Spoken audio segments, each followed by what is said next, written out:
नमस्कार, मैं देव आप सभी का स्वागत करता हूं IIMT मीडिया के विशेष कार्यक्रम हिस्ट्री ऑफ द डे में। आज के दिन मिली थी करगिल में विजय।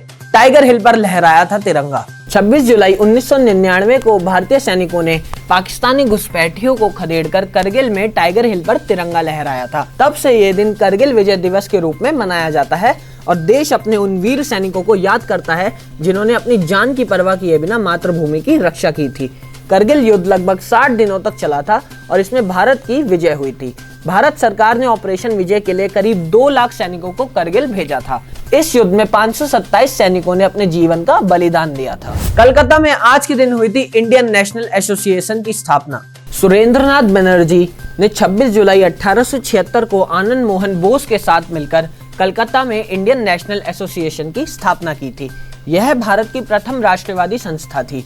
इंडियन एसोसिएशन का लक्ष्य सभी वैध तरीकों से भारत के लोगों का राजनीतिक, बौद्धिक एवं भौतिक विकास करना था।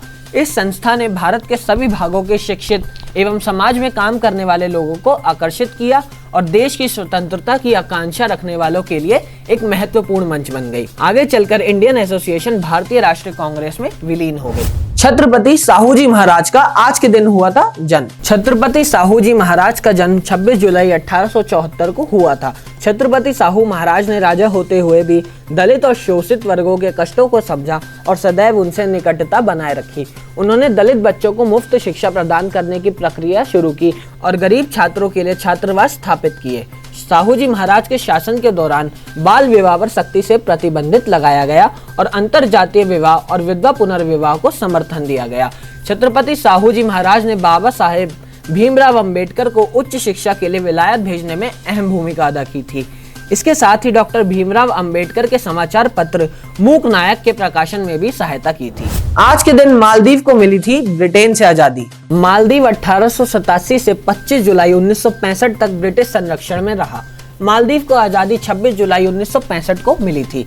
कोलंबो में ब्रिटिश उच्चायुक्त के निवास पर मालदीव को आजादी देने के समझौते पर हस्ताक्षर किए गए थे। 1965 से 3 साल तक मालदीव में राजा मोहम्मद फरीद दीदी की सल्तनत रही। 11 नवंबर 1968 को देश में राजशाही समाप्त कर दी गई और मालदीव को गणतंत्र घोषित कर दिया गया।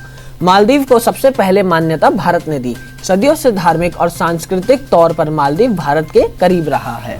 आज के लिए बस इतना ही। कल फिर भेंट होगी इतिहास में दर्ज कुछ और महत्वपूर्ण घटनाओं के साथ। तब तक के लिए देखते रहिए और सब्सक्राइब करिए IIMT मीडिया।